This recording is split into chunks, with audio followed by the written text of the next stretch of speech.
VR knowledge AtoZ சேனலுக்கு உங்களை வரவேற்கிறேன். நாம் இந்த வீடியோவில் உங்களுடைய வெப்சைட்டில் உள்ள 404 எரரை கண்டுபிடிப்பது எப்படி என்பதை பற்றியும் அதை சரி செய்வது எப்படி என்பதை பற்றியும் இந்த வீடியோவில் பார்க்க இருக்கிறோம். வாங்க வீடியோக்குள்ளார போகலாம். இதுவரைக்கும் நம்ம சேனலை சப்ஸ்கிரைப் பண்ணலன்னா சப்ஸ்கிரைப் பண்ணிக்கோங்க. அது கூடவே ஒரு பெல் சிம்பிள் வரும், அதை மறக்காமல் கிளிக் பண்ணிக்கோங்க. அப்போ தான் நாங்கள் போகிற லேட்டஸ்ட் வீடியோஸ்க்கான அப்டேட் உங்கள் மொபைலுக்கு நோட்டிஃபிகேஷனாக வரும். உங்களுடைய வெப்சைட்டில் 404 எரர் இருப்பதால் உங்களுடைய வெப்சைட் ரேங்க் ஆவதில் உங்களுக்கு ப்ராப்ளம் வரும். அது மட்டுமல்லாமல் உங்களுக்கு பவுன்ஸ் ரேட்டும் அதிகமாகும். இந்த 404 எரரை சரி செய்வது எப்படி என்பதை இப்போது பார்ப்போம். முதல்ல கூகுள் சர்ச் பாக்ஸில் ப்ரோக்கன் லிங்க்ஸ் செக்கர்னு டைப் பண்ணிவிட்டு சர்ச் கொடுங்க.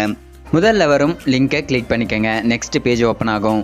இதில் இந்த இடத்துல உங்களுடைய வெப்சைட் URL கொடுத்துட்டு ஃபைண்ட் ப்ரோக்கன் லிங்க்ஸ் என்னும் ஆப்ஷனை கிளிக் பண்ணிக்கோங்க.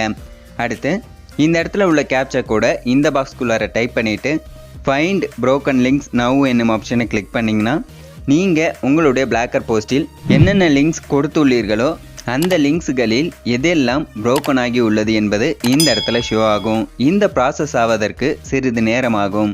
இதில் உள்ள இந்த URL ஆப்ஷனை கிளிக் பண்ணிங்கன்னா எந்த போஸ்ட்டில் இந்த ப்ராப்ளம் உள்ளது என்பது ஷோ ஆகும்.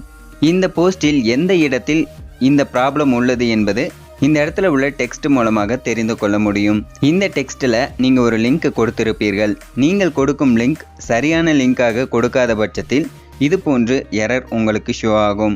இதில் சரியான லிங்கை கொடுத்த பிறகு மீண்டும் இந்த பேஜில் புரோக்கன் லிங்க்ஸ் செக் பண்ணி பார்த்தீங்கன்னா அந்த புரோக்கன் லிங்க் காணாமல் போயிருக்கும். இது போன்று நீங்கள் ஒவ்வொரு புரோக்கன் லிங்கையும் சரி பண்ணிக்க முடியும். இந்த வீடியோ உங்களுக்கு பிடித்திருந்தால் லைக் பண்ணுங்கள், ஷேர் பண்ணுங்கள், கமெண்ட் பண்ணுங்கள், மறக்காமல் சப்ஸ்கிரைப் பண்ணுங்கள்.